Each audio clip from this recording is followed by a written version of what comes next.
Est-ce que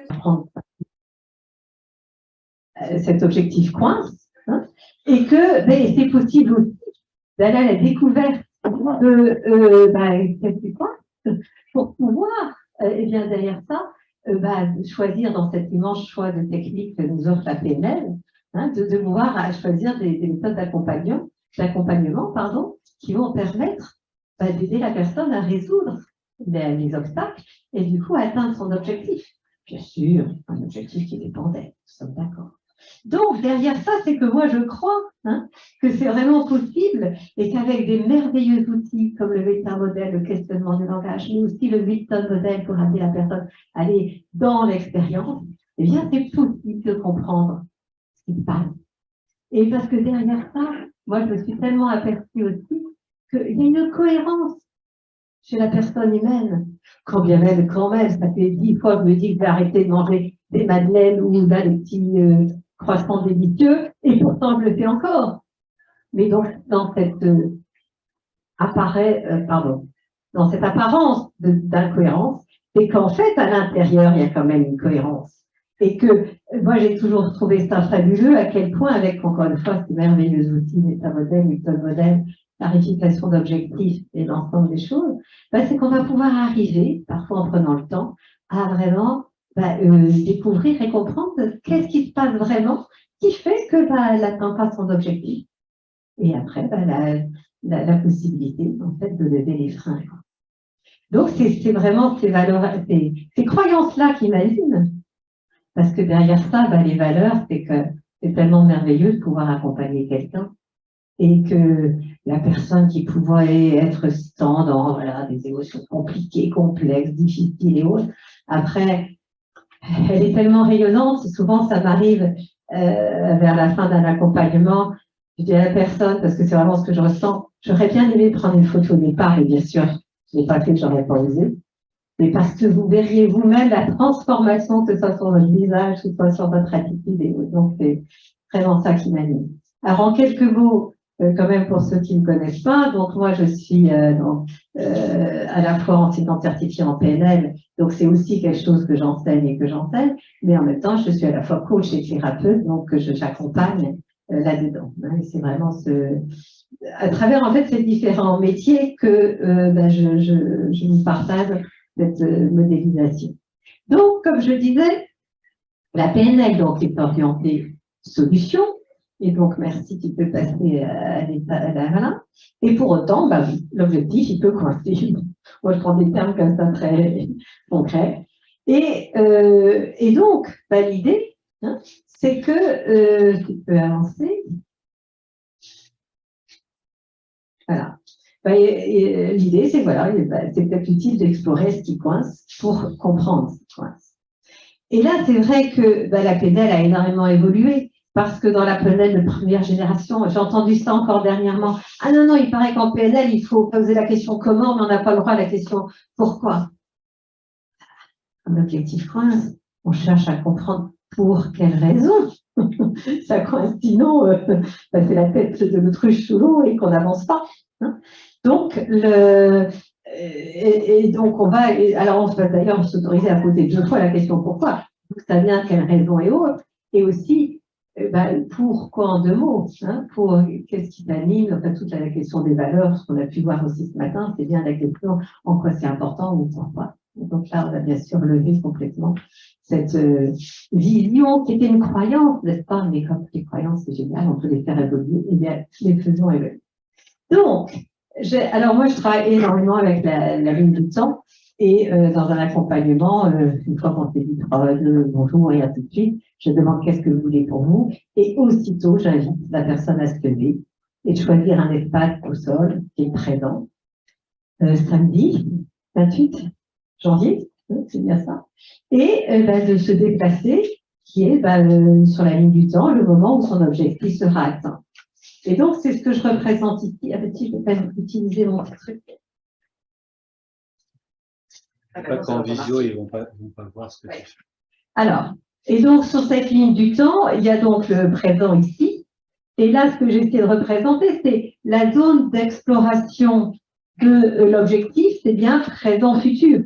hein. On va se déplacer du présent à l'objectif atteint. On peut même aller encore plus loin pour mesurer les effets, hein. Et puis, on va revenir au présent.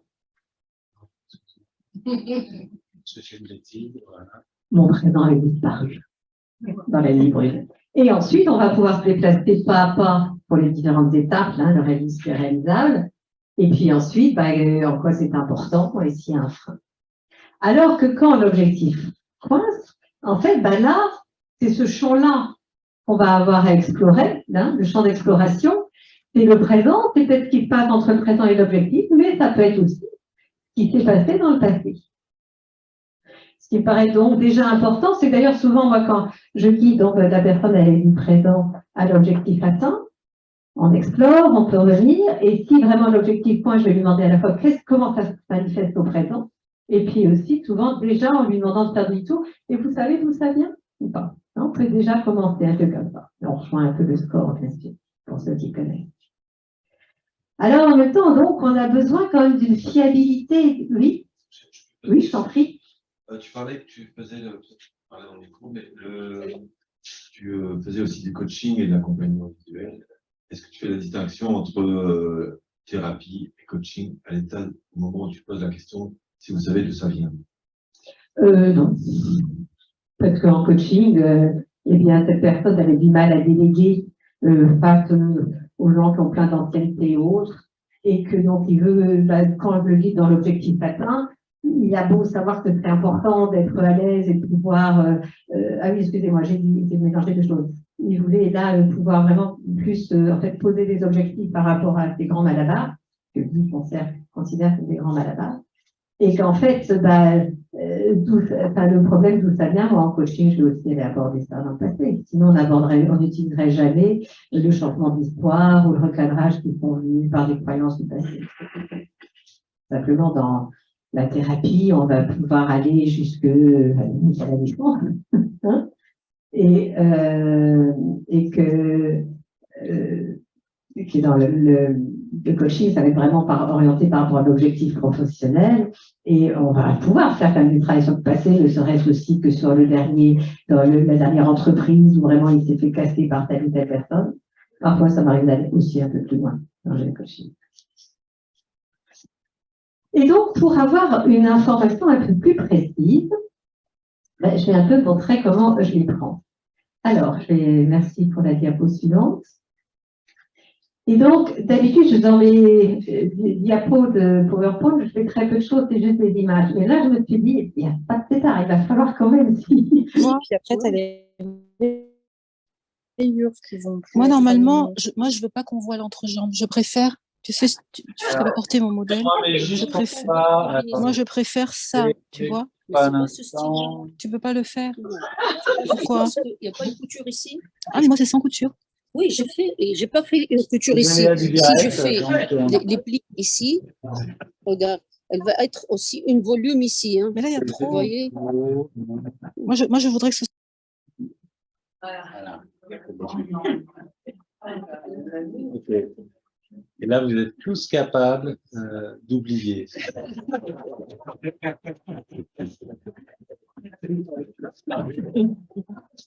Je vous ai dicté, c'était aussi. Donc, je vais vous faire. Voilà. Voilà, là, c'est des diapos où il y a beaucoup plus de précision parce que ça me paraît là, pour le coup, un peu nécessaire.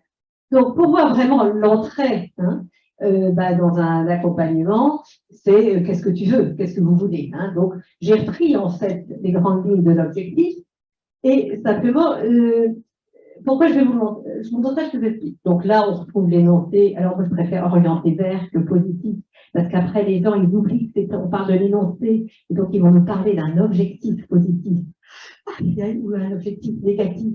Alors qu'encore une fois, j'ai cet exemple en tête de cette personne qui veut arrêter de s'énerver contre son fils quand il l'aide à faire ses devoirs. C'est juste la motivation, n'est-ce pas, qui veut éviter d'arriver encore à s'énerver. Donc, bien sûr, on va accompagner cette personne en lui disant « Ok, c'est génial, vous voulez arrêter de vous énerver contre votre fils. Quand vous êtes là au présent dans l'objectif atteint, alors comment ça se traduit ?» Donc, tout mon travail est de l'amener à orienter vers. Et c'est pour ça que je préfère vraiment orienter vers. Parce qu'après, j'entends des gens qui disent « Mais alors, qu'est-ce que tu veux ?» Donc, on demande à la personne « Je veux arrêter de m'énerver. Mais alors, Mais alors, c'est pas de la synchro, ça. Donc, pour moi, je préfère le mot orienter. Contextualisé dans un contexte précis, vous connaissez, vérifiable, observable, sous son contrôle. Et le fait d'ailleurs de le faire spatialement, ça permet là vraiment à la fois de questionner et puis de calibrer, que là, la personne, elle est au présent, dans l'objectif atteint, donc au présent, dans le futur, et en fait, c'est comment elle se ressent quand elle est dans cet objectif atteint. Et donc, si le ressenti est OK, flèche verte, on continue. Mais il y a des fois où le ressenti n'en est pas OK. J'y reviens dans un instant, c'est quand l'objectif coince. Parfois, quand bien même il est OK, c'est dans le plan d'action. Hein, donc, on a été du présent à l'objectif atteint. On a pu guider donc l'objectif, orienter vers, réaliser, vérifier, observable. Et maintenant, c'est les étapes. Il y a des étapes qui peuvent coincer, elles aussi. Ou, on y revient dans un instant, ou en fait, chaque étape, voilà, la personne, elle sait très bien qu'elle va faire quelque chose, puis après quelque chose, tout est fluide. Si le plan d'action est fluide et que le ressenti associé à chaque étape atteinte est OK, on continue. On va vers la motivation, hein, les critères qui soutiennent cet objectif, en quoi c'est important. Et puis, on pose la question de l'écologie. Est-ce qu'il y a un risque? Et donc, heureusement qu'il y a plein d'objectifs où il n'y a pas de risque. Donc, quand c'est en vert, la finalité, c'est permettre à la personne d'aller dans la réalisation de son objectif. Ou parfois, on a besoin d'un petit plus, renforcer nos ressources, ou, eh bien, ça va être les techniques d'amélioration.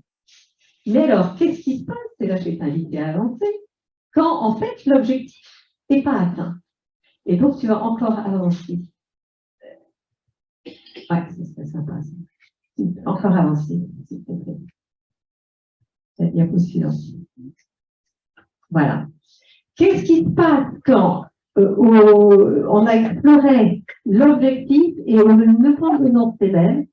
Soit la personne n'est vraiment pas bien, soit elle n'arrive pas à se représenter, soit c'est pas stable. Alors, j'ai mis 2 flèches. La flèche bleue, c'est que parfois la simple conscience que, en fait, ça ne convient pas, la personne ajuste. Je me souviens, par exemple, de quelqu'un, elle veut mieux ranger sa maison. Et en fait, quand elle s'imagine la maison rangée, c'est inconfortable. Et alors, quand je fais ça, mais qu'est-ce qui se passe? C'est tellement rangé, nickel chrome, que c'est une maison qui vit. Donc, en fait, sa représentation de l'objectif atteint n'était pas écologique, donc elle l'ajuste. Et donc, ça, finalement, l'objectif, il le change un peu et devient écologique. Par moment, c'est même, et ça me fait penser, à laquelle vous en parlez hier, que parfois, en fait, on continue à porter des objectifs, finalement, qui ne sont pas les nôtres.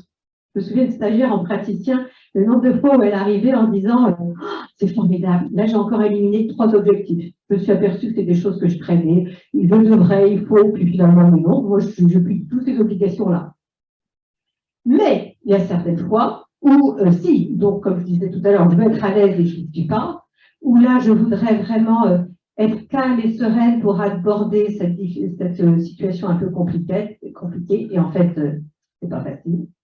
Je voudrais arrêter de fumer et j'ai encore fumé 3 clopes ce matin.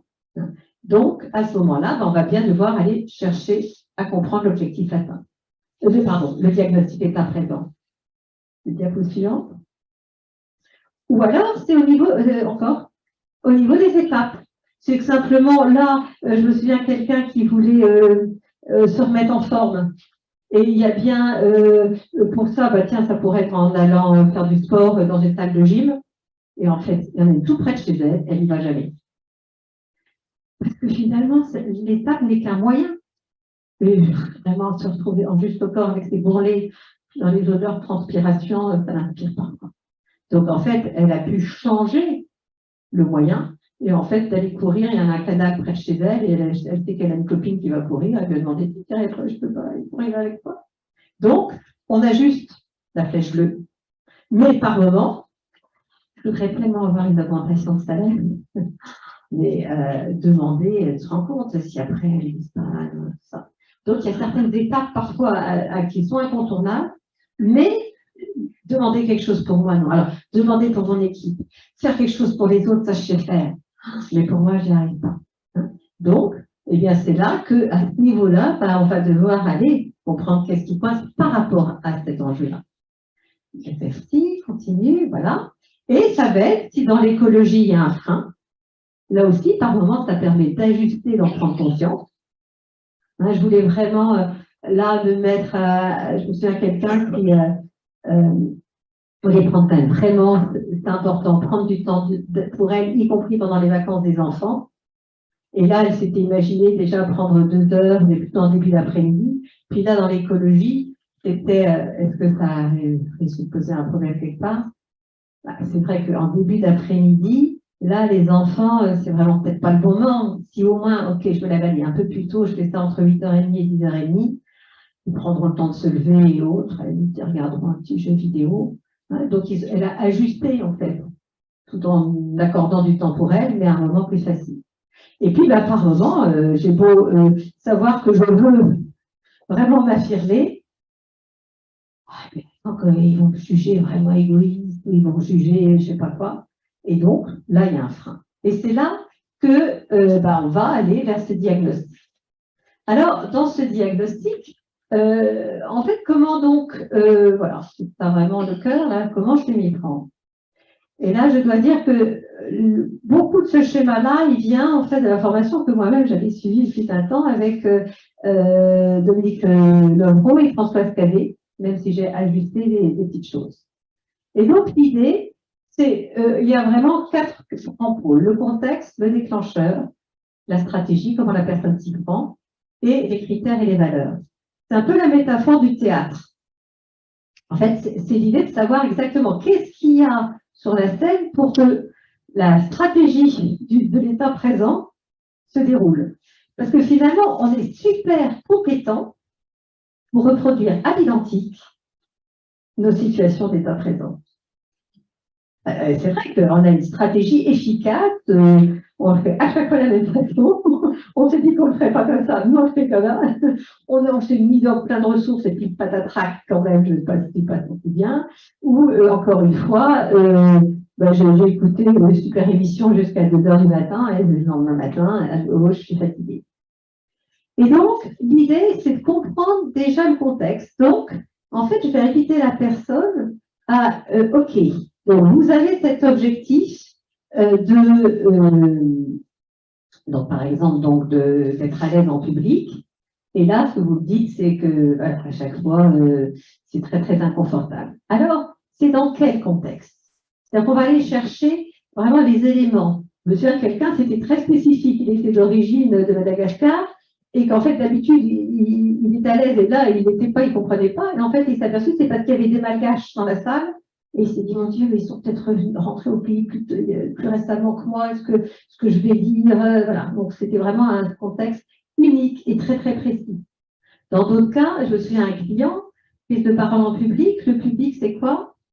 C'est d'ailleurs, j'ai vu quelqu'un comme ça récemment aussi, dès qu'il y a plus que 2 personnes. Alors que pour quelqu'un d'autre, ça va être un public de 40 personnes ou pour d'autres, un public de 500 personnes. Donc, c'est vraiment comprendre dans quel contexte, il s'appuie sur quel contexte pour enclencher cette mécanique. Donc, c'est les éléments, mais pas seulement. C'est que, moi, derrière ça, encore une fois, je vous ai dit, l'idée de comprendre ça, c'est pour pouvoir derrière trouver les ressources, mais donc là, en termes de techniques les plus adaptées pour la résolution. Et que des informations très importantes, c'est est-ce que c'est un contexte unique? Encore une fois, là, ce monsieur, c'était par rapport, il y a des vacages dans la salle, hein, ou est-ce que c'est quelque chose qui se répète? Dès que je rentre dans un groupe, moi je suis oppressée. Hein, et puis c'est pas, là je prends, par exemple dans des situations comme le tabac ou je mange trop, c'est souvent des choses répétitives. Hein, mais je pense aussi par exemple dans le coaching, ça se passe bien là avec mes collaborateurs, mais alors, ou bien avec mes clients, mais là, je sais pas, au dernier coup de fil, il se passe quelque chose et ça me reste quelque chose dedans. Donc ça aussi, ça implique pas du tout le général, c'est unique. On n'aura pas les mêmes techniques, on verra ça après. Et puis, je fais une distinction entre répétitif et multiple. Qu'est-ce que c'est ça? C'est que, je prends par exemple l'exemple du tabac, c'est beaucoup le cas, par exemple pour le tabac ou pour l'alimentation. C'est que le comportement est le même là. C'est des cigarettes, généralement c'est le même paquet. Enfin, ils changent de paquet quand le paquet est vide, mais c'est la même cigarette. Mais par contre, il peut y avoir des contextes de nature différente.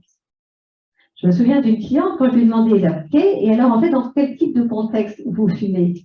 Ah ben si, il y a quand j'ai bien travaillé, il y a quand je stresse, il y a quand tout le monde fume, il y a ma cigarette après le repas, et celle du midi et celle du soir aussi.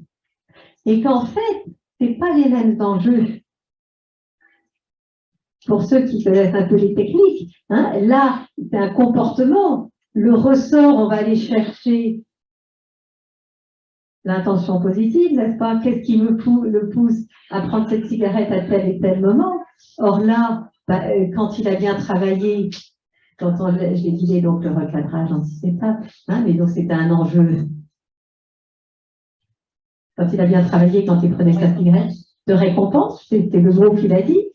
Quand il stresse, c'était un enjeu de... Alors, c'est cet ordre-là, lui, le mot qu'il a mis à ce moment-là, c'était détente, mais hein, c'est vraiment... Quand tout le monde fume, c'est un enjeu social, c'était convivial. La cigarette après le repas, je ne sais pas si vous avez une idée. Oui, ça répète ça, mais ce n'est pas digestion, ce n'est pas plaisir. C'était faire une pause où il dit, tiens, ce matin, j'ai fait ça, j'en suis où pour cet après-midi. D'accord? Et donc, ce n'est pas les mêmes parties de soi qu'on va convoquer. Et c'est donc pareil, vraiment quelqu'un qui dit qu'il parle de grignotage, finalement, il peut aussi grignoter. Je me souviens, quelqu'un, quand je rentre chez moi, je me sens seule. Je grignote quand je suis contrariée. Je grignote quand je bute sur une difficulté là dans ce que je suis en train de faire. Hein. Et donc, en fait, qu'est-ce qu'on va faire? Je vais inviter la personne à choisir. Et parfois, vous voulez commencer. Et je me souviens, celle pour la cigarette, là, elle a choisi celle où elle avait le plus, celle du stress. Mais pour d'autres, au contraire, ils peuvent choisir là où il n'y en a pas beaucoup, ça leur paraît plus facile, c'est eux qui choisissent. Mais en tout cas, je m'aperçois vraiment sur des enjeux comme ceux-là où le comportement a été comme récupéré par pleine partie. Si on ne précise pas ça, après vous commencez par exemple allez, là, cette énergie qui pousse à fumer, alors il y a une cacophonie, il y en a 5 ou 6 qui parlent en même temps. Je ne peux pas. Hein. Donc c'est cette notion de répétitif ou multiple. Hein. Si c'est multiple, c'est à la fois répétitif et multiple. Et dans ce cas-là, je vais l'inviter à choisir un premier contexte. Et alors par exemple, avec cette cliente-là, on a travaillé sur les cigarettes du stress. Hein. Et puis quand elle est revenue la fois suivante, on a fait le point. Alors d'ailleurs, c'était très amusant parce que je lui demande alors, est-ce qu'il y a eu encore des cigarettes du stress? Oui, il n'y a pas de changement. Okay. Alors aujourd'hui, est-ce qu'il y en a eu? Non. Hier? Non. On remonte comme ça le temps. Là, je vais avoir regardé dans sa tête. En fait, elle a regardé la cartouche, c'est comme dit. J'ai diminué de 2 tiers. Mais comme elle fumait encore, comme il y avait encore l'odeur des deux, voilà. Et donc on a vérifié avec la partie. Le stress avait trouvé, l'enjeu de détente s'était trouvé de satisfait par plein d'autres façons, et on a pu poursuivre. Est-ce que ça a du sens, cette notion entre unique, répétitif ou multiple? Une question qui va vraiment être importante là aussi, hein, c'est depuis quand? Moi j'ai peur en voiture, et c'est depuis toujours, ou non, c'est le jour où j'ai eu un accident. C'est une information, bien sûr, qu'on va récolter, très importante. Je vous montrerai après les questions. Et donc, maintenant qu'on a ce qu'il faut pour la scène de théâtre, hein, on sait s'il y a des gens ou pas, la qualité des gens ou non des gens, on sait s'il y a un enjeu de climat ou un enjeu, parce que justement, il y a de l'enjeu, il y a beaucoup de pression extérieure ou pas. Hein. Eh bien, c'est dans ce contexte-là que la pièce de théâtre se joue. Alors, c'est de moins en moins vrai au théâtre. Avant, il y avait les 3 coups. Déclencheur, c'est vraiment les 3 coups. Donc, c'est inviter la personne à revenir dans une de ses expériences croissantes et dire, donc maintenant, ça, qu'est-ce qui se passe qui fait que, à un moment donné, alors que ça allait bien, ça y est, hein, vous saviez que vous avez une intervention, vous n'y pensiez pas, qu'est-ce qui fait que ça y est, là où le stress arrive, hein, ou alors que vous n'aviez pas spécialement, vous n'étiez pas en train de penser à la cigarette, tiens, vous vous retrouvez avec la cigarette. Qu'est-ce qui s'est passé juste avant? Donc, c'est vraiment le déclencheur. Là, on va s'intéresser, pour ceux qui connaissent cette leçon, là, au top, hein, de la stratégie. Et là, ce qu'on veut connaître, c'est la nature. Hein, c'est le regard des autres, c'est cette voix-là. Quand j'entends cette voix-là, ça me glace le cœur. Ou on me demande si vous ne rendrez pas un service. Hein. Et donc, ça peut être aussi un déclencheur unique ou multiple. Unique, c'est dans le cas des phobies, par exemple. Hein. Les multiples, par exemple, dans la prise de parole en public, souvent, les gens, ils ont réussi à trouver plein de déclencheurs possibles. Le regard, ou c'est à vous maintenant, le silence, tout ça, aussi bien visuel, auditif kinesthésique, ils s'en sont donné plein. Parfois, rien que pour la personne de conscientiser le déclencheur, c'est aidant. Alors, je prends un exemple perso, ça remonte à plusieurs années, ou quand j'étais en formation PNL d'ailleurs, en travaillant là-dessus, eh bien, on était vers novembre, décembre, donc un peu avant Noël, et je ne sais plus pourquoi je travaillais sur un truc comme ça, parce que vraiment, je peux dire qu'aller dans ma belle famille, avec mon beau-père, c'était pas spécialement, voilà. Et donc, ça m'évoque une sensation inconfortable. Et là, juste avant, c'est quoi? Dans ma tête, je focalisais sur la visage de mon beau-père. Et découvrir que vraiment, c'était bien un déclencheur interne hein, qui m'appartenait, si je reviens dans l'émotion de Michael tout à l'heure, eh bien, du coup, dans mes projections suivantes, je l'arrêter à l'ensemble de la pièce, aux autres personnes, et ainsi de suite. Donc, ça ne générait plus du tout le même stress. Tant qu'à faire. Mais c'est surtout parce que derrière ça, on va avoir le point suivant. Alors, comme je n'ai pas l'image suivante, est-ce que... D'accord, oui. Ok, alors, on va aller avant simplement. Encore. Il ne veut pas avancer. Oh, il ne veut pas avancer. Alors, oui, c'est ça que je voudrais. Super. Ce qui m'intéresse, on va voir ça après, mais c'est ce schéma-là. C'est que donc, il y a le déclencheur, il y a la ligne du temps. Est-ce que, il n'y avait pas déjà la petite image juste de ça avant? Non, ok. Eh bien, ce qui m'intéresse là, une fois qu'on a vu le déclencheur, c'est quoi la toute première étape?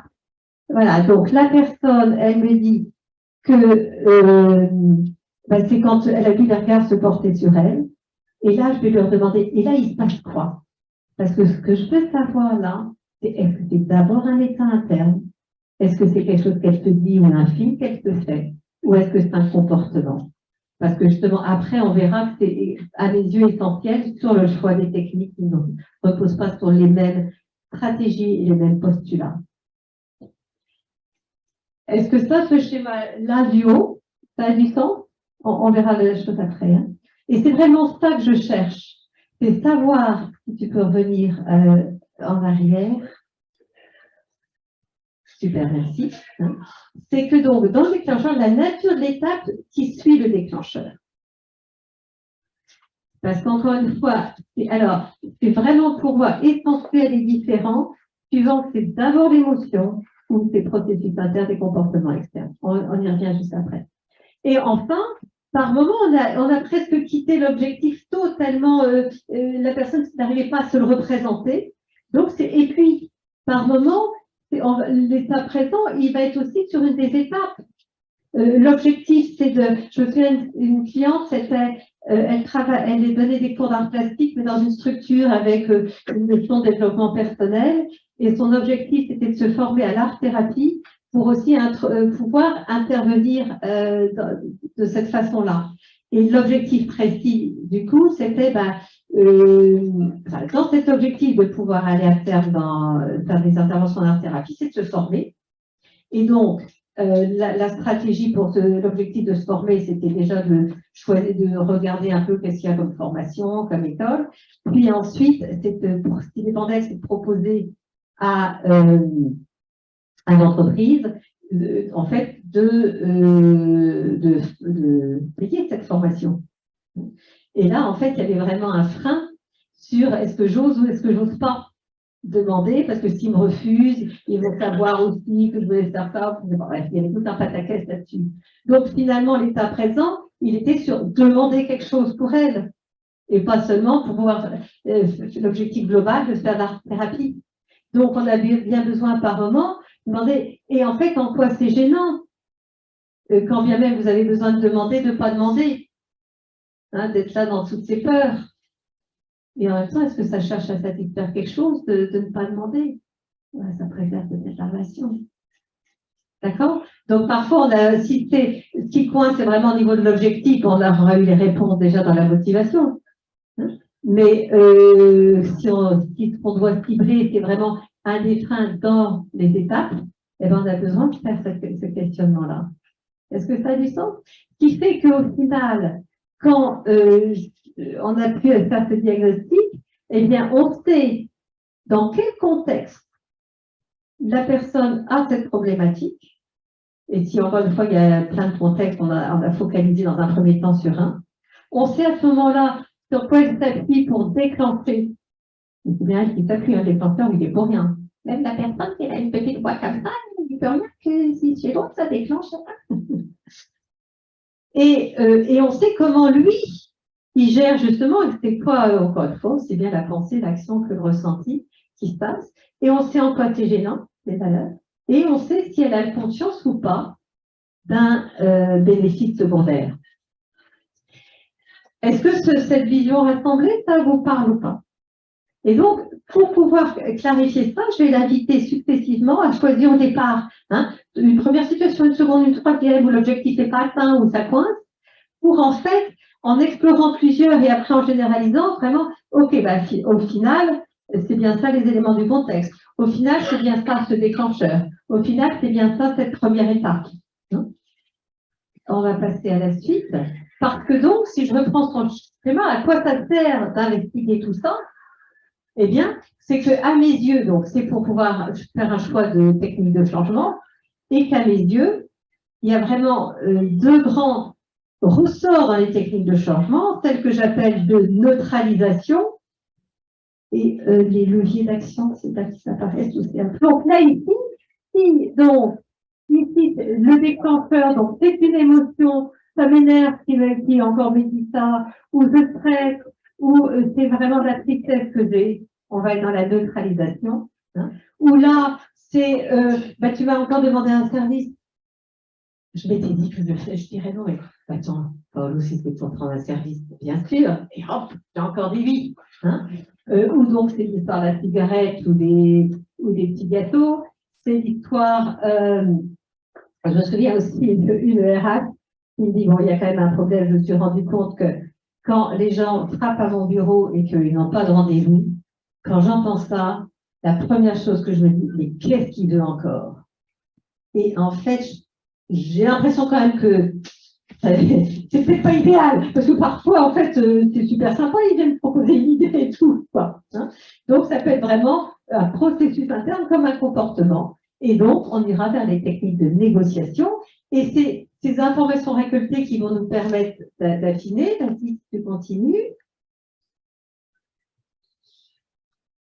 Voilà. Et donc, si je reprends technique de neutralisation, en fait, on s'appuie donc sur le postulat de la PNL, chacun à leur tour. Et là où j'utilise les infos, là, c'est contexte unique. C'est un état, oui, qui est gênant, mais qui n'est pas traumatisant.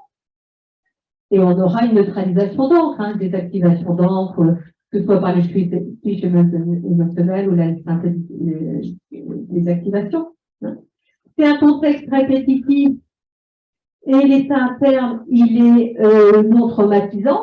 Il peut être déjà intense, mais non traumatisant, c'est le changement d'histoire. C'est un état interne traumatisant ou phobique, et là, on va avoir la multidissociation, simple, double, triple. Et puis l'état interne qui s'emballe, c'est le chaînage d'encre, ou Paris Vladivostok, certains l'appelaient comme ça. Là, j'ai mis au moins les techniques du praticien. Après, se rajouterait, oui. Est-ce que dans un état interne où il n'y a pas de déclencheur connu, tu considères qu'on peut installer directement un nouvel état interne sans chercher le déclencheur? Alors, on peut toujours essayer. Si ça ne marche pas. Si c'est en se réveillant le matin ou devant la page blanche, c'est amusant, dans la formation le jour dernier, il y a quelqu'un qui a dit quelque chose comme ça. Moi, je ne comprends pas par moment tout va bien dans ma vie. Et en fait, parfois, j'ai une tristesse pas possible. Mais ça n'a pas de sens, c'est ridicule, tout va bien. Le déclencheur n'est pas toujours conscient. Mais là, ça ne suffit pas. Alors lui, en plus, c'est quelqu'un qui connaît la PZ, donc il a beau... Alors oui, il fait des stratégies pour se couper de cet interne. Mais quand il ressort à nouveau avec son chien, Alors, c'est pas le chien, le moment déclencheur. C'est quand il se reprend comme ça du temps, il n'est pas dans l'action, c'est juste de marcher. Et en fait, on peut toujours essayer. C'est pas... Essayons.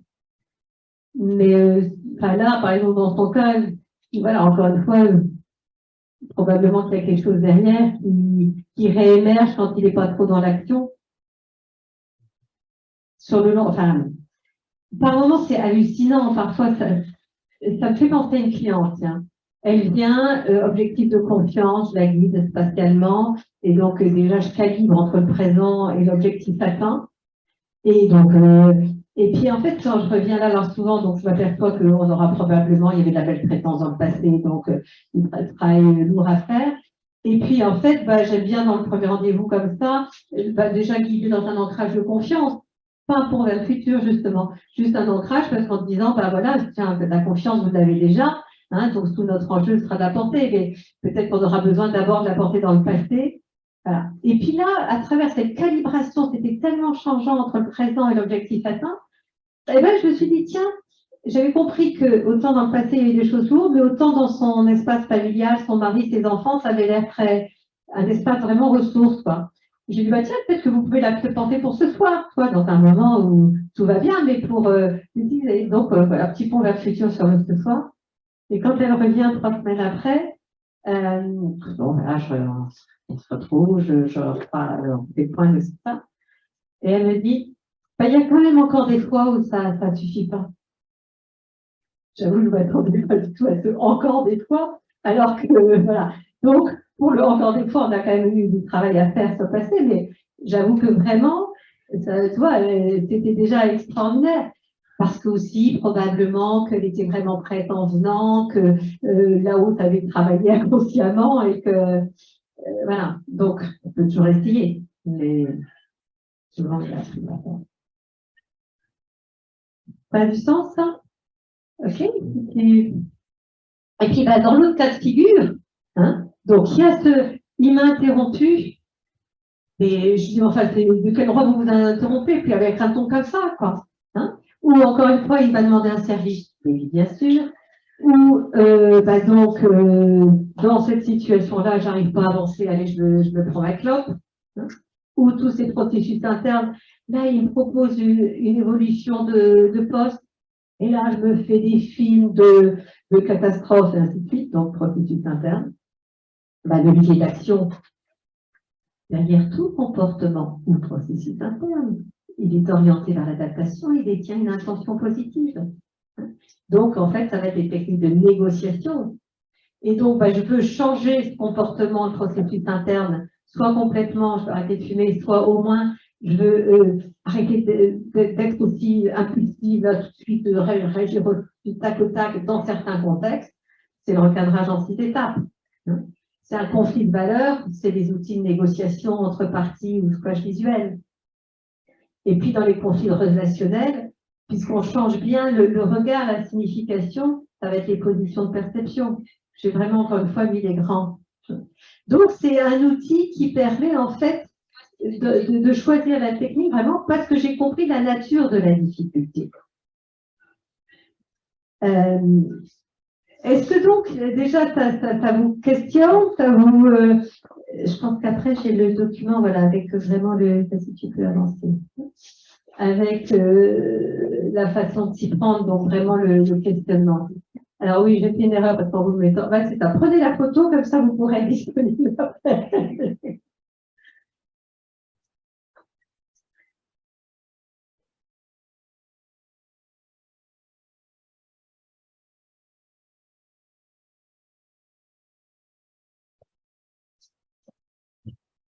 Donc là, simplement, je reprends l'évocation et j'explique le fait qu'on va investiguer dans une situation, une deuxième, une troisième, et qu'à chaque fois, on prend du recul pour bien trouver, en fait, ce qui est vraiment pertinent à chacune des étapes.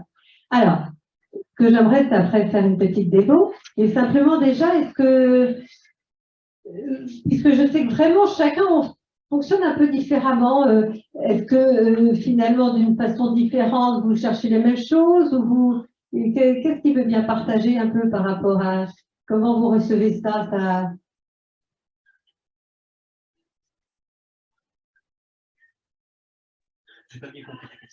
Par rapport à votre propre pratique, hein, c'est pareil, c'est pas pareil, c'est fait de façon différente, mais vous cherchez un peu les mêmes infos, mais avec une autre façon de s'y prendre, ou... Parce qu'encore une fois, je vois même là, moi, donc c'est mon propre centre, mais j'interviens à repère. En fait, on ne fonctionne pas les uns les autres de la même façon. Oui. Non, l'idée, en tout cas, effectivement, d'explorer l'état présent. C'est vrai que traditionnellement, on peut dire il n'explore pas trop la réactivité, ou là où ça fait mal, mais de goûter un peu le poison pour avoir un petit peu plus d'informations. Quelqu'un d'autre Il y a quelqu'un en visio qui lève la main. Oui. Vanessa. Oui, bonjour. Merci beaucoup. C'est vraiment très intéressant. Je trouve ça très important on ne focalise pas assez sur, enfin moi-même, sur le contexte. Et donc, focaliser sur le contexte de l'état présent et justement, est-ce que c'est unique, répétitif ou multiple, c'est vraiment un autre regard. Je pense que personnellement, je passais trop vite dessus et je vois vraiment comment ça peut aider. C'est vraiment la fondation. Voilà. Merci beaucoup pour ça. Merci. Ça me fait penser d'ailleurs à l'exemple que j'avais eu une idée de vous. Dernièrement, là, une personne, ah oui, c'est ça, elle est coach et d'habitude, elle gère bien la prise de rendez-vous. Et puis là, elle dit, ça m'arrive parfois que, ah oui, quand la personne, elle insiste beaucoup, qu'il y a de la détresse, que finalement, je donne un rendez-vous dans une tâche que vraiment, qui était réservée pour des activités pour moi. Et en fait, c'est pas possible, quoi. Donc, c'est ça qu'elle veut changer. Eh bien, là, je peux vous dire qu'il a fallu du temps. Parce que donc, elle dit d'abord insistance, oui, c'est ça. Et puis, elle dit, puis de la détresse. Et en fait, elle dit, mais on aurait pu penser, si on va trop vite, que l'attention positive, ça aurait été quoi? Sauver, comment saboter? Alors, soit saboter son temps libre, ou l'attention positive, c'est sauver. Et en fait, c'est parce qu'elle dit, mais d'habitude, je fais dire non. Hein, et en fait, c'est vraiment en creusant, en voyant la différence et du coup, en commençant même déjà à chercher, mais parce que là, il y a quoi qui se passe, qu'est-ce qui est important à ce moment-là, qu'est-ce qui est différent des autres fois? Eh ben, c'est que non seulement, donc, il y avait l'insistance, il y avait que la détresse. Ah oui, mais attends, c'est aussi parce que dans ces moments-là où je sens que la personne est prête, il y a des choses qui émergent. Alors là, je veux être vachement efficace et pas perdre tout ça. Donc, vous voyez, si on n'avait pas été assez creusé, en fait, l'intention positive après, ça aurait été compliqué de la trouver. Hein, parce que c'était très spécifique. Les éléments là du contexte, c'était trois choses. Insistance, mais ça ne suffit pas, détresse, et qu'à ce moment-là, il y a de l'émergence. Alors, bah, tiens, si je le fais vite, j'aurai comme ça encore en tête, et en fait, je vais être vachement efficace. Et puis là, voilà, donc c'était même son sentiment de travail bien fait qui venait. Hein. Et d'ailleurs, pour la petite histoire, quand après, du coup, il a accompagné dans le retardage dans ces étapes, eh bien, en fait, elle s'est dit, bah, oui, comme c'est vraiment important quand même, ce temps pour moi, elle est là. Parce qu'en plus, parfois, du coup, les outils, c'est rendez-vous qu'elle rajoute, donc c'est la pâte à caisse. Eh bien, c'est que je vais me donner un petit temps à ce moment-là, aussitôt pour noter, et même faire un ancrage de l'énergie dans laquelle je suis, avec une métaphore, pour que comme ça, quand le rendez-vous arrive 15 jours, 3 semaines après, je peux me remettre dedans et je retrouverai ce sentiment d'émergence et de... Donc ça, je crois que c'est vraiment, quand je vous disais, mais comprendre vraiment la nature, effectivement, dans le du contexte qui est important. Oui. Alors.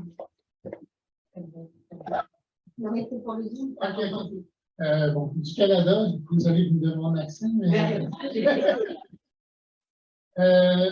moi, je suis très content de ce que j'entends parce que moi, je fais du coaching d'équipe. Et je trouve que souvent, le contexte, dans ce qu'on entend dans ce que vous avez enseigné, souvent, on nous dit de ne pas aller trop dans le contexte pour comprendre la situation dans une équipe avec les conflits, tout ça.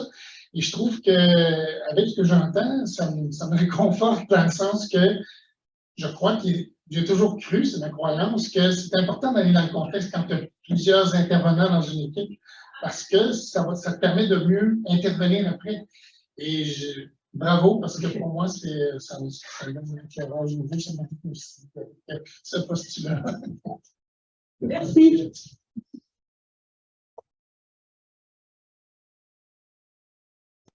Et alors, qui a un objectif qui pointe? Oui? Oui? Oui. C'est une question ou tu veux venir en démo? En démo? Oui, ok. Non, ça, je garde le micro.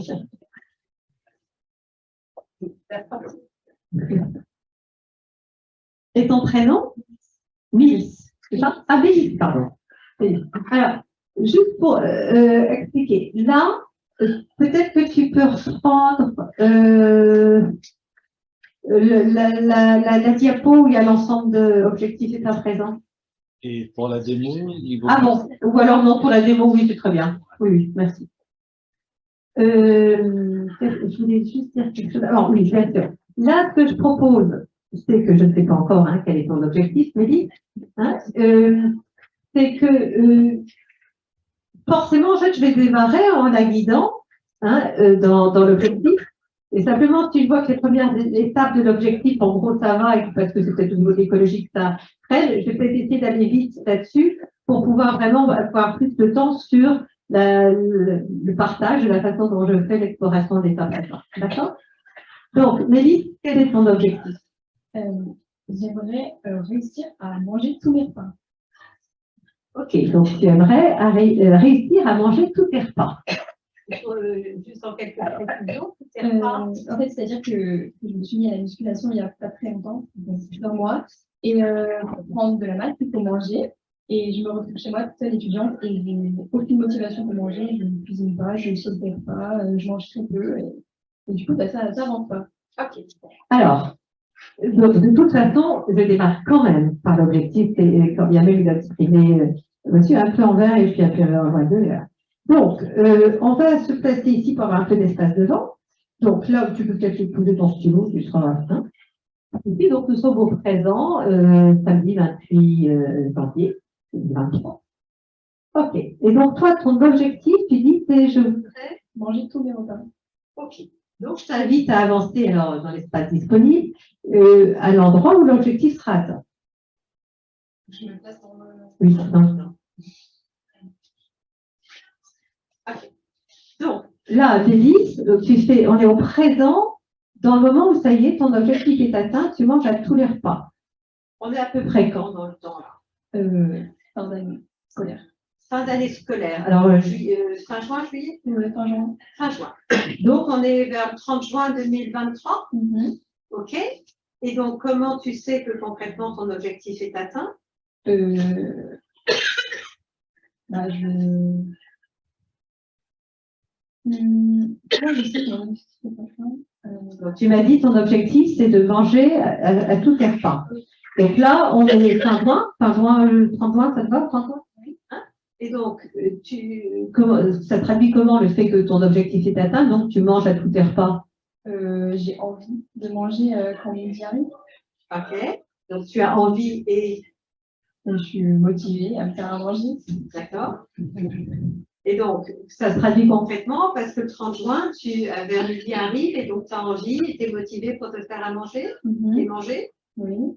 Et puis, comme c'est tous les repas, c'est pareil aussi pour nous. Alors, midi, soir, mais surtout matin. Donc, quand tu dis tous tes repas, c'est matin, midi, soir. Okay. Donc là, je pourrais prendre plus de temps, mais là, je voudrais juste vérifier par rapport à mon objectif de vous montrer plus ce n'est pas présent. Là, quand tu es vraiment en train de vivre cette expérience, voilà, donc on est le 30 juin. Tu sais que ce matin, tu t'es levé, tu avais envie et tu as préparé ton petit déjeuner et tu l'as mangé. Oui. Et à midi, tu as eu à nouveau envie de manger, tu as préparé et tu as mangé. Et le soir, je ne sais pas comment ça tombe le 30 juin, comme le jour de la semaine. Et alors, c'est comment là? J'ai de l'énergie. Ok. Donc là, tu arrives à te représenter l'objectif atteint, ou c'est le 30 juin. Tu as eu envie de manger, tu as mangé le matin. À midi, pareil, et le soir. Et tu as l'idée un peu de. Il y a un enjeu de quantité, en fait, ou de diversité. Il y a un enjeu de quantité. Et là, quand par rapport à l'enjeu que tu as d'une certaine quantité, s'il y a besoin, on va détailler, mais pour l'instant, je reste à ce niveau-là. Tu es en capacité de t'imaginer ayant mangé cette quantité qui te paraît adaptée le matin et à midi et le soir? Oui. Ok. Donc, c'est déjà une bonne nouvelle de savoir que finalement, cet objectif, où il y avait de la grimace là, quand tu le situes au 30 juin, tu te sens en capacité de le vivre. Ouais. Et donc, et tu disais que ce que tu ressens, c'est De l'énergie. de l'énergie. Super. Donc, parfois, on peut même être étonné parce que la personne, elle en parle d'une façon comme si c'était pas du tout atteignable. Et puis là, bah, finalement, tu sens que c'est en tout cas, tu es capable de t'imaginer ce 30 juin. Oui, mais j'ai envie de manger. Ah, ici, là-bas, oui. Oui, là-bas. Hein, le 30 juin, tu peux t'imaginer en ayant envie de manger. Donc, je t'invite à revenir ici. Et donc, là, nous sommes le 28 janvier. Ça fait 5 mois et 2 jours. C'est quoi les étapes pour pouvoir aller retrouver cet environnement? Alors là, j'ai déjà commencé, c'est essayer de sauter aucun repas, même si je mange peu. Et faire quelque chose en même temps que je mange, parce que comme je suis étudiante, je suis toute seule, donc je m'ennuie. Donc, je ne sais pas, regarder un film, c'est la même chose. Donc, tu dis que tu as déjà essayé soit de faire quelque chose quand tu manges, regarder un film et autres parce que tu es toute seule, et puis aussi de pas sauter de repas et de manger juste un peu, en fait, mais au moins manger à chaque repas. Oui. Et ça, tu arrives déjà à le faire ou pas?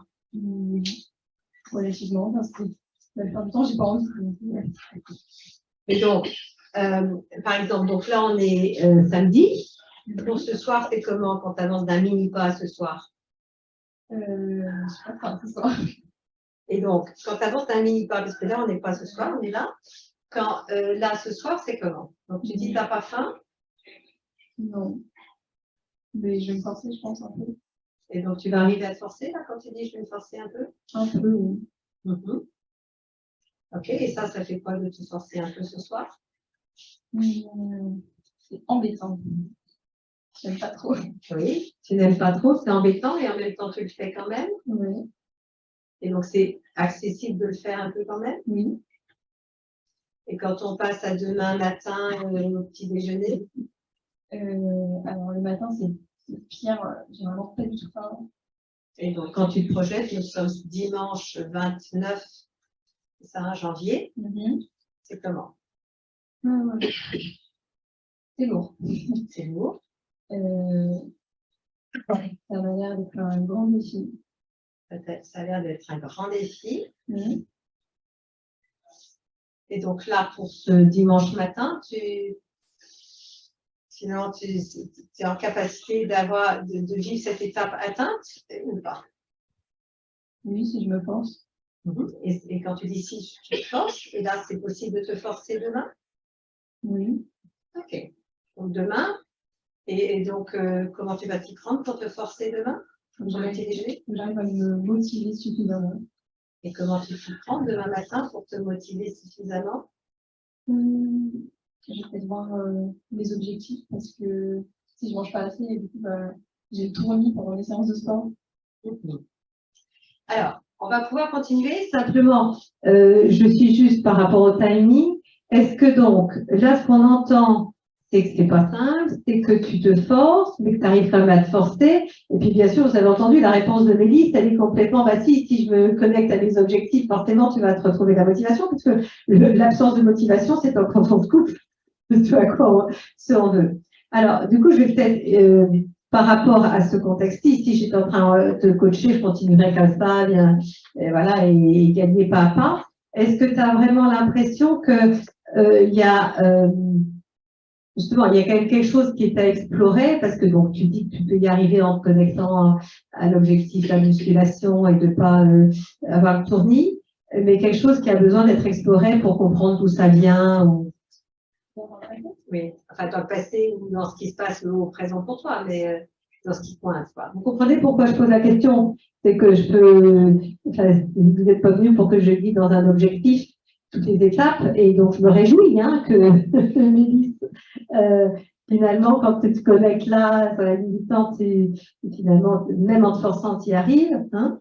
Mais donc, est-ce qu'il y a vraiment quelque chose là-dedans ou ce qui est vraiment plus difficile Je suis pas sûre d'avoir bien compris la question.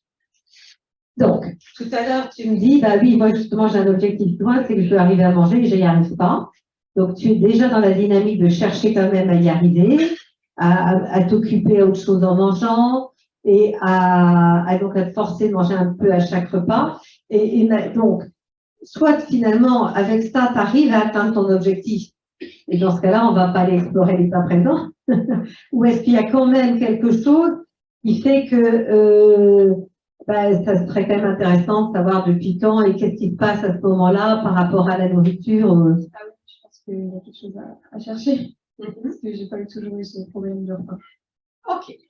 Donc, vous êtes OK hein, je sors un peu d'une attitude de coach habituelle, mais pour vraiment focaliser sur la démo, sur l'état présent. Hein, mais je préfère être claire sur la chose.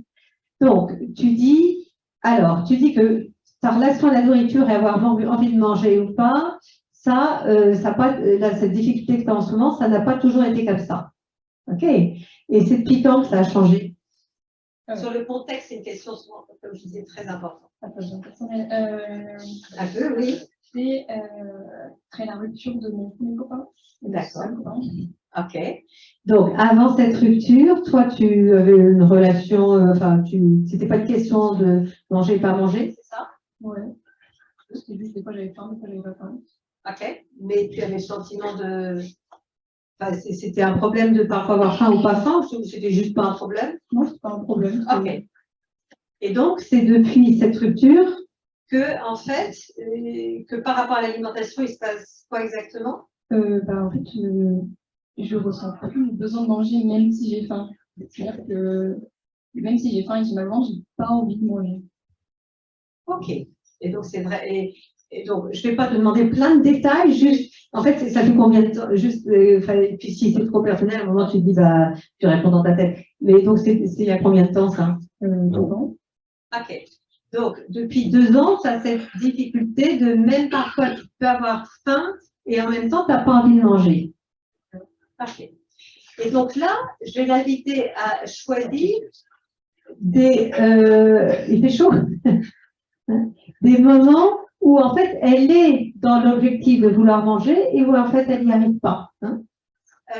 Donc, tu choisis un moment où, quand bien même tu as cet objectif, où tu n'y arrivais pas à te mettre à manger. Tu en as un moment comme ça? Hein, un moment précis. Hein. Oui.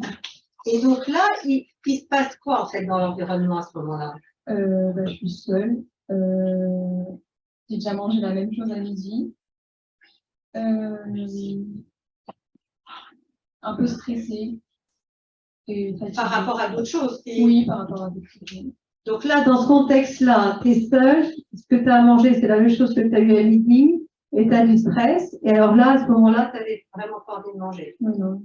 OK. Là, on a déjà 3 éléments dans ce contexte-là, mais je ne sais pas si c'est ça qui est général. C'est pour ça que je vais l'inviter à aller explorer une deuxième situation. Donc, une deuxième fois où, pareil, en fait, tu n'avais pas envie de manger. Oui. Et là, il se passait quoi dans l'environnement à ce moment-là? J'étais en train de réviser. Je venais d'apprendre que j'avais 250 caractères en chinois à apprendre en 2 semaines. Juste ça. Donc, tu révises, tu fais du chinois, et tu as 250 caractères à apprendre en 1 semaine, en 2 semaines, excuse-moi. Ouais. Et il y a eu une coupure de courant dans l'appartement. Oui. Du coup, les plaques, elles ne marchaient plus. Et du coup, j'étais plus motivée. Donc là, par exemple, avant la coupure de courant, quand bien même il y avait les 250 mots chinois à apprendre, tu aurais mangé? Je me disais, je mangerais à 14 heures.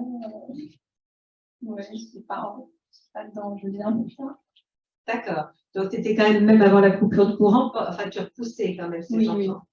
Et là, dans ce qui caractérise ce moment-là, il y a un point commun entre ça et l'autre situation? Le stress. Et là, tu révises. Tu es seule aussi ou tu n'es pas seule? Oui, je suis seule. OK. Tout à l'heure, déjà, tu disais, c'est quand je suis seule. Si tu n'es pas seule, c'est pas pareil? Non, parce que le repas, c'est un peu une fonction sociale. Quand tu es avec quelqu'un, ça passe tout seul, mais quand je suis toute seule, bah, ça dure. Donc là, par exemple, on a vraiment un élément important du contexte, c'est seul, il y a ça. Quand elle n'est pas seule, il y a vous voyez, on entend déjà, il y a d'autres enjeux en fait. Hein. OK?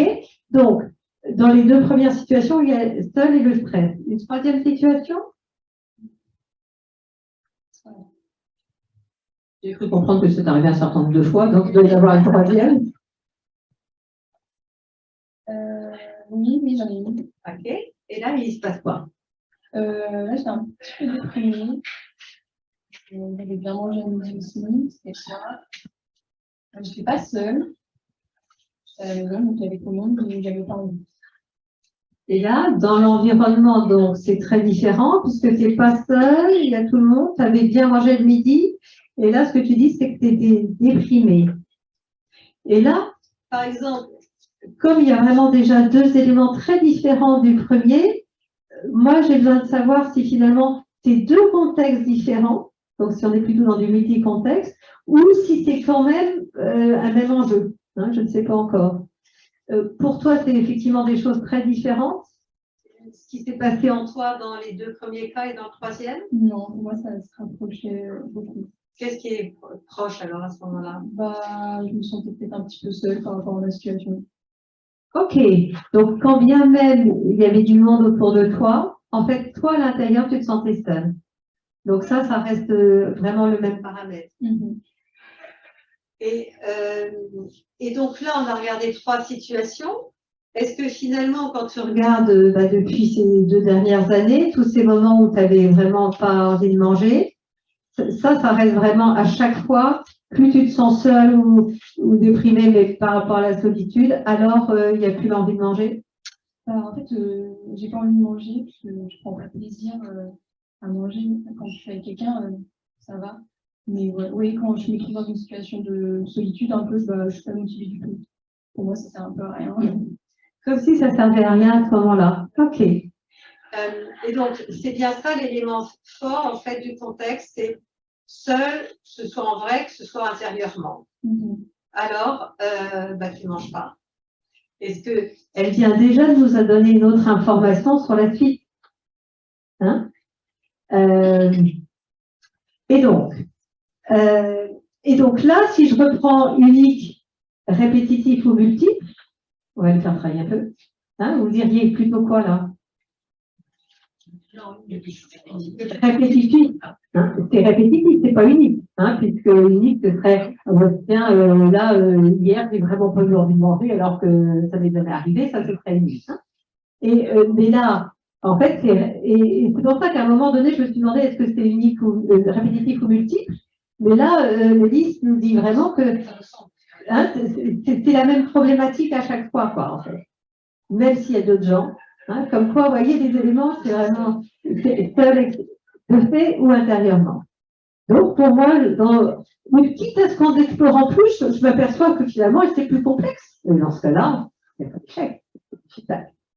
Donc, pour toi, dans c'est vraiment ce sentiment de solitude et qui, à ce moment-là, t'as pas envie de manger. Donc, maintenant, alors, si on revient dans la première situation, tu t'en souviens? Tu étais chez toi, seule, tu avais mangé la même chose le matin, hein, et tu n'avais pas envie de manger. Donc là, en même temps, dans ces moments-là, ça c'est important, donc tu sais que tu es seule, et que tu as quand même en soi l'idée, ah bah tiens, il faudrait peut-être manger et j'ai pas envie. Oui, non, mais je me dis oui, il faudrait que je mange, mais enfin, quoi faire? Donc, c'est important ça, parce qu'il y a des moments où l'objectif ne s'atteint pas, mais parce que la personne ne la mêle pas. Et là, ce que j'étais en train de vérifier, c'est que c'est bien un contexte où elle sait qu'il faudrait qu'elle mange, donc il y a bien l'objectif, et hors qui coince. Et donc là, d'ailleurs, à ce moment-là, comment tu sais que ça va être le moment de manger? Bah, c'est l'heure. Ah. Donc, tu vois l'heure, tu vas... Oui, c'est vrai. Hein? Donc là, le déclencheur, c'est voir l'heure. Et là, on a déjà eu la première étape. Vous avez entendu, c'était quoi la première étape? une réaction négative, un sentiment, bah, voilà. C'est pas tout à fait. Qu'est-ce qu'elle a dit? Non, mais, ah oui, quand je lui. Qu'est-ce qu'elle a dit? C'est l'heure. C'est l'heure. Oui, ça c'est l'heure, c'est ce qui la rend dans ça, ce qui fait, elle se connecte à l'objectif. Et là. Ça sert à rien. Ça sert à rien. Et ça sert à rien. Donc ça, dans l'index de conscience, on est dans processus interne. Hein? Alors, on va voir dans la deuxième. Parce que elle fait, oui, la grimace, mais en fait, je vais vérifier avec les autres si dans la grimace, il y a quand même un état interne ou si là, et puis elle avait déjà dit juste avant, hein, ça ne sert à rien. On va voir. Donc, la seconde situation, c'est les révisions et les 250 mots du chinois en 2 semaines. Tu te souviens là, quand tu y es? Ok. Et donc là, comment tu sais à ce moment-là que ça démarre quand, là, ton objectif? De manger. Non, mais en fait, de base, je suis en train de réviser un cours sur l'histoire de la psychologie et c'est pas très passionnant. Et c'est dommage. et j'avais ces caractères à faire après, et puis je voyais le temps passer, et j'avais un cours psycho du développement qui allait arriver. Et du coup, je me disais après, enfin, voilà, je pensais à beaucoup de choses. Et là, tu pensais encore à un moment donné qu'il allait falloir manger ou pas? Oui, oui. Alors, c'est ça qui m'intéresse. Quand tu as l'objectif en tête, hein, pof, et là, qu'est-ce qui fait que tu ne manges pas? Il s'est passé quoi là? J'ai d'autres choses à faire. J'ai d'autres choses à faire. Oui. C'est pas le plus important. C'est pas le plus important. Ah, tu te souviens vraiment qu'à ce moment-là, tu as le cours de psycho, l'autre cours qui vient, les 250 mots. Et là, quand tu repenses à manger, j'ai d'autres choses à faire, c'est pas le plus important. Donc, réponse de même type. Hein. Troisième expérience, là, tu es un peu déprimé, tu es en famille, mais toi, tu te sens seul dedans. Et là, alors c'est quoi? Tout le monde se met à table? Non, on était tous fatigués. Mon frère est venu me chercher, mais je dis j'avais pas le temps. Il est venu te chercher, tu es déjà dans la maison, enfin. Oui, je suis dans ma chambre, ils sont en train de manger et il est venu me chercher. D'accord. Donc là, le rappel de l'objectif vient de l'extérieur, hein, c'est ton frère qui vient te chercher. Et là, il se passe quoi? En fait, moi, je savais déjà qu'ils étaient en train de manger parce que je les avais entendus. Et juste, il est venu me chercher, mais. D'accord, toi, l'objectif, oui, d'accord, tu avais entendu là. Et alors, moi, je n'avais pas envie. J'avais la tête ailleurs. Ok. Et donc là, ça se traduisait comment, en fait? Je viens de dire dans les thèmes. Oui, mais bah, on a appris à synchroniser, donc c'est capable du haut de montage. Ok, tu avais la flemme. Et je veux juste, moi, dans ma question, vous comprenez, est-ce que tiens, là, c'est quand même, c'est les poids de la nature, ça ne fait pas bien. Donc là, tu as entendu qu'ils se mettent à table. Hein, toi, tu es dans tes pensées, tu es ailleurs. Et là, c'est vraiment, il se passe quoi quand ça se traduit comment en fait quand tu dis j'ai la flemme? Dans mon corps aussi. Je sais pas. Justement, moi j'ai demandé ce qui se passe parce que je ne peux pas induire. Si je demande ce qu'elle ressent, elle va me décrire un ressenti, puisque avec de conscience, pendant des consciences ou pas, je ressens, je pense et j'agis. Donc mon questionnement, il est vraiment volontairement non spécifique, sinon je reviens. Là, en plus, ton frère vient te chercher.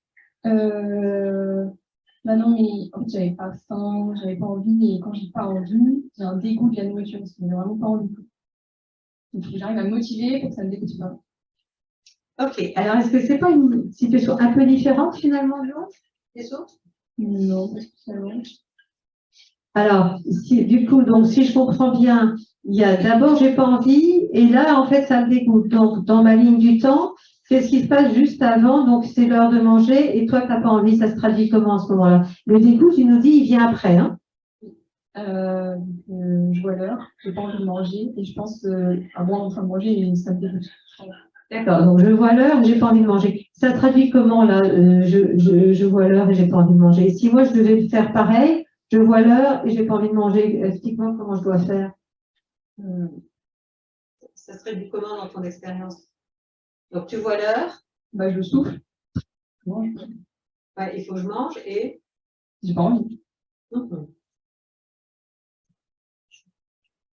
Ben, je ne sais pas, justement, si on commence la phrase, je me dis que si nous, qui répondons à sa place, ben, j'entends, je me dis que. Et en fait, c'est toujours pareil, quand on fait émerger ça, on fait émerger au conscient les étapes inconscientes. Tu es bien là. Enfin non, tu n'étais pas bien justement, tu étais un peu déprimé. Là, tu les entends qui se mettent à table. Hein, et ah oui, il faut manger. Moi, j'ai pas envie de me mettre dans la fonction manger. Je reste dans mon autre fonction traiter ça dans la tête. Ah d'accord. Donc, en fait, on est toujours dans les processus internes. C'est pas forcément la même intention possible d'ailleurs, mais là, j'ai envie de rester dans ce que je veux. Oui.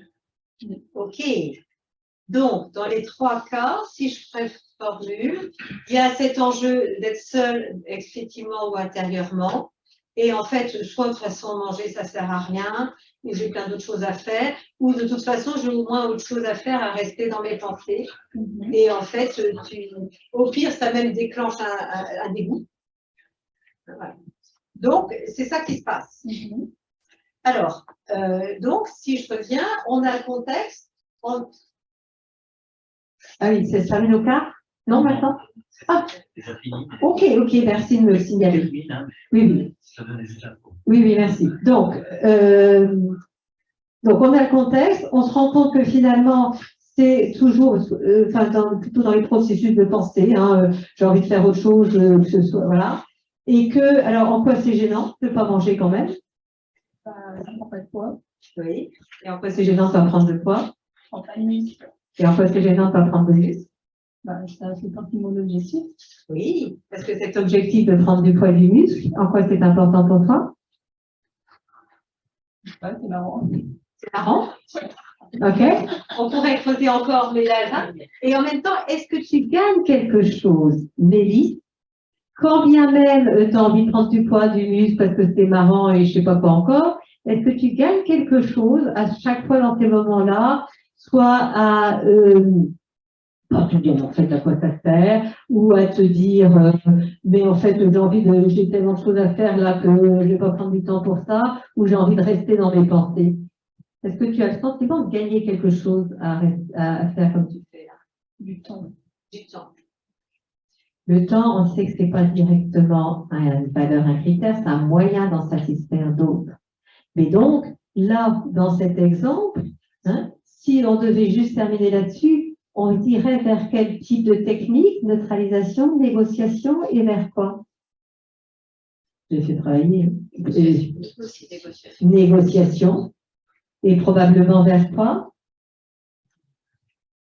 J'entends pas. Donc, ils ont dit négociation, je dis ça pour les dans Technique de polarité. Alors, soit la polarité, soit en même temps, il y a une partie qui prend sur la commande. Donc, on est vers soit le recadrage en 6 étapes, soit vers les polarités. Effectivement. Donc, en fait, en tout cas, juste pour terminer pour toi, je ne sais pas, je trouve en été en PNL.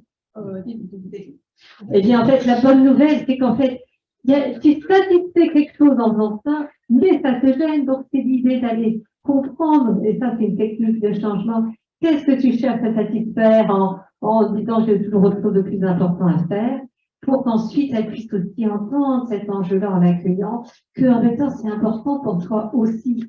Là, elle coupe. Là, alors c'est l'idée qu'elle pourrait peut-être s'entendre et se combiner ensemble. Ok. Merci beaucoup, Mélisse, d'être venue. Est-ce que c'est OK pour vous? Donc, on y aille.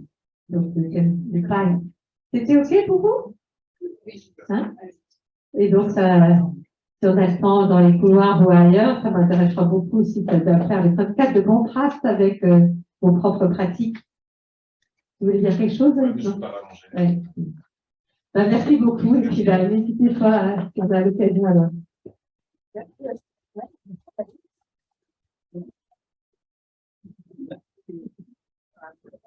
Merci.